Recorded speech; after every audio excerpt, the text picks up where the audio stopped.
atualmente hoje as universidades, então, elas estão organizadas. Como elas estão organizadas dentro desse multiterritório, né? Então, as universidades mãe, vamos assim dizer, né, estão localizadas em locais estratégicos, seja estratégia econômica, seja da estratégia do acesso, né, a esses locais, e a partir daí essas universidades elas têm um processo de interiorização, ou seja, que é alcançar municípios que estejam mais distantes, né? Multicampia e situações de fronteira é uma luta que o ANDES incorpora desde que houve o processo de expansão das universidades, a partir de 2015, quando começamos a ter duas situações completamente precarizadas. Muito por conta dos investimentos que são reduzidos ano após ano, problemas relacionados à infraestrutura, bolsas, permanência dos docentes e dos discentes também, escassez de projetos de pesquisa, extensão, ensino, enfim.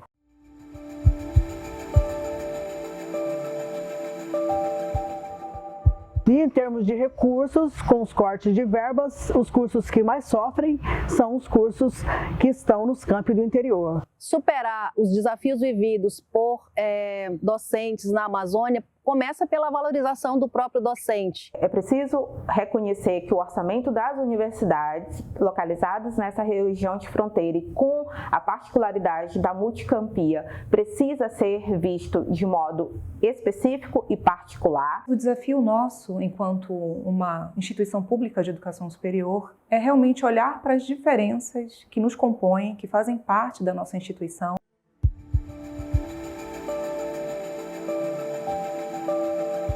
Uma é a situação de fronteiras, que estão numa situação de abandono, estão numa situação fragmentada, numa situação que não consegue desenvolver a sua atividade laboral. Nós temos uma fronteira aberta com Peru e Bolívia, recebemos essa comunidade cada vez mais em nossas universidades. Os problemas eles são cumulativos ao longo do tempo. Hoje, se eu fosse elencar o principal problema da minha instituição, eu elencaria a questão da não visibilidade do ensino, pesquisa e extensão em detrimento do processo administrativo que vem sendo acolhido de fora para dentro. No Amapá, nós temos um campus binacional, que é o campus de fronteira localizado no Oiapoque, que é o extremo norte do país.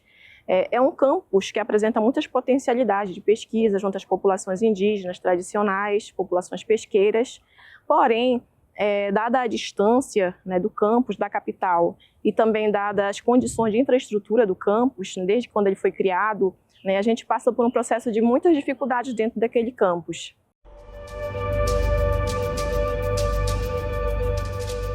Campos que são descentralizados, entre aspas, ou seja, eles são largados, né, para o interior, para situações de periferia, em condições totalmente precarizadas. E cada uma dessas universidades que se formam, elas formam também os seus campos, né? Ou seja, também já em um outro processo de interiorização.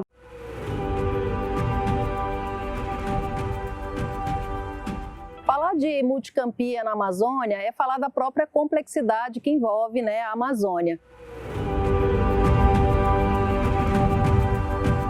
Então não é só uma questão de distância, tá? É uma questão também do fluxo das águas, né? Então Benjamin Constant, durante pelo menos 4 meses por ano, fica sem o acesso das grandes embarcações, que normalmente levam as mercadorias, né? Então a gente perde esse contato com Manaus, a gente tem que se deslocar para Tabatinga, e as mercadorias, quando chegam em Tabatinga nos grandes barcos, são passadas para canoas, canoões, são embarcações menores para levar para Benjamin. Tudo isso encarece o custo do transporte, do frete, dificulta, não ser todas as mercadorias que a gente vai encontrar, então a gente vai ter problemas com abastecimento de combustível e de gás, por exemplo, que são básicos, né, para a condução de todas as questões. Então são territórios geralmente de grandes desafios de desenvolvimento social, não tem uma estrutura básica, né, em muitos sentidos para a nossa atividade docente no ensino superior. Bem, para falar sobre a questão da multicampia na Amazônia, a gente precisa pensar primeiro nas diversas formas de funcionamento das universidades. Por ser um campus binacional, devido a essa área de fronteira com a região da Guiana Francesa, né, a gente tem ali um potencial muito grande de pesquisas, né, dentro das instituições, a nível de países diferentes. No entanto, né, dada essa região também está situada numa área de garimpo, né, que apresenta muitas questões de vivência. Então, a qualidade de vida no Oiapoque dificulta muito, né, a existência, né, e a atuação da universidade. Mas, assim, a principal dificuldade que reside especialmente no aspecto da infraestrutura para funcionamento dos cursos, especialmente no que diz respeito a laboratórios, a espaços adequados para as salas de aula. A sede não tem internet, a sede do curso. Muitas vezes os professores e os alunos ficam isolados durante todo o dia, manhã e tarde, e só vão ter acesso com a família à noite. Então há muitos problemas infraestruturais ainda a serem vencidos. Nós temos uma precarização absoluta do trabalho docente nos campi do interior. Faltam laboratórios, faltam insumos de laboratórios, faltam às vezes salas de aulas, ares condicionados nas salas, coisas básicas de funcionamento para a atividade de ensino. Imagina no campo da pesquisa, da extensão. Que envolve, por exemplo, a realização dos estágios dos alunos dos cursos de saúde que nós temos no Instituto de Saúde e Biotecnologia, né? Que eles devem complementar a sua formação, né, em estágio em Manaus por conta da inexistência de complexidade na área de saúde no município. Muito recentemente volta de novo para uma discussão, inclusive com a participação da PROEG, né, de ensino de graduação, no sentido de que os estágios não mais pudessem acontecer em Manaus. Dificuldades, né, colocadas como de ordem financeira, né, para que esses estágios pudessem ocorrer em Manaus por conta da complexidade da área da saúde. A gente sabe que fazer a Multicampia acontecer no estado do Amazonas, ela é um grande desafio. E um dos nossos grandes desafios, ela está ligado realmente às questões de gestão e administração. É importante que, para que a Multicampia possa acontecer de forma plena, ela possa ter um diagnóstico de realidade na criação de cursos e, sobretudo, sobre custos, de quanto custa realmente fazer um curso superior, pesquisa e extensão nesses territórios de Amazonas, por conta das dificuldades da geografia e também pelas dificuldades que professores e professoras vêm tendo a respeito de fazer educação na Amazônia, no Amazonas. A gente não conseguia a fixação de determinados docentes e isso reflete também, muitas vezes, a própria falta de infraestrutura da cidade, que fica a desejar, principalmente na questão de saúde, o que obriga muitas vezes os docentes a não se fixarem no nosso campus. Eles não têm condições de trabalho adequada, não têm condições de acessibilidade, né, à localidade, que é muito distante, não têm condições de desenvolver atividades de ensino, pesquisa e extensão com a qualidade necessária e levam hoje os nossos docentes ao adoecimento profissional. Dificilmente a gente consegue com que os professores cheguem nesse ambiente, nessa cidade, nesse instituto e permaneçam por muito tempo. Então a rotatividade do professor é muito grande devido a N fatores. Porque ele não encontra no seu ambiente de trabalho uma estrutura que permita com que ele viva com a sua família, né, escola para os filhos de qualidade, ele não encontra também uma estrutura de lazer, um aparato de saúde que permita fazer um tipo de tratamento com uma complexidade maior também.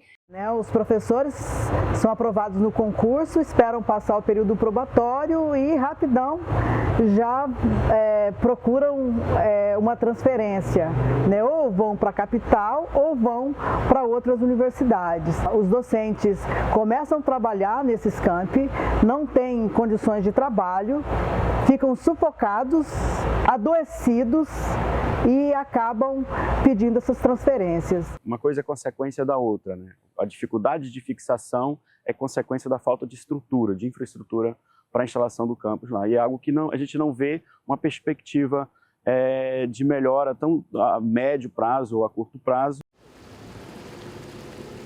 E isso ocasiona o quê? Falta de professores, porque a remoção ela não é garantida com o retorno de uma vaga. Então os colegas que ficam na instituição acabam sendo sobrecarregados, causando um círculo vicioso de adoecimento de outros colegas que se sobrecarregam.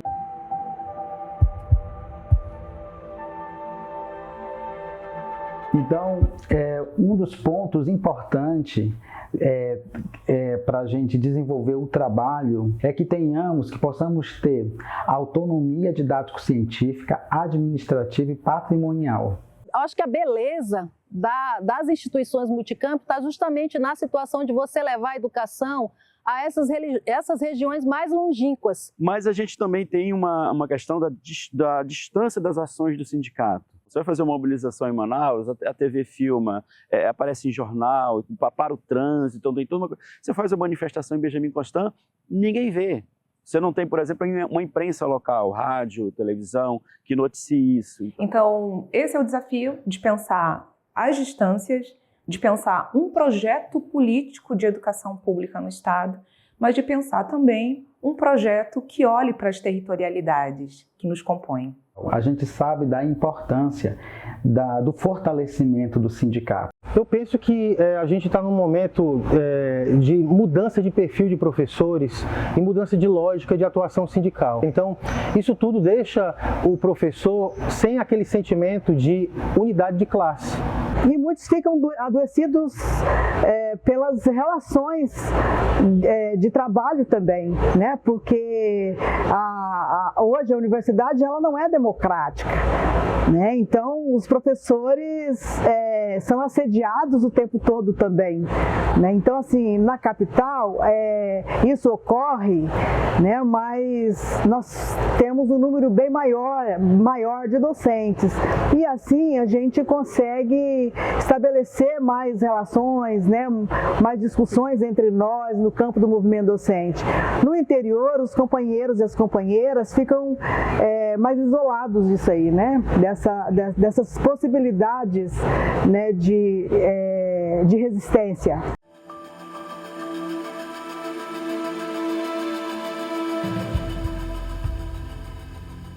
A criação do GT Multicampi Fronteira foi muito importante a partir, né, principalmente do 42º Congresso em Fortaleza, para que a gente comece a se mobilizar e pautar esses debates nas sessões e no âmbito nacional. E aí nosso desafio hoje é garantir, claro, uma maior representatividade dos docentes deste campus mais distante, da nossa diretoria local, que está na diretoria regional. Para que possam refletir, conversar conosco a respeito das nossas lutas, isso é muito importante, que todos os docentes tenham essa visão da importância do sindicato. Através do sindicato, a gente pode não só fortalecer a gente enquanto categoria de profissionais na busca de melhoria de condições de trabalho em diversos aspectos. Então é preciso que a gente possa fazer um trabalho de sensibilização, um trabalho de formação sindical com os nossos colegas, para que eles possam reconhecer o sindicato como um instrumento de fortalecimento do trabalho docente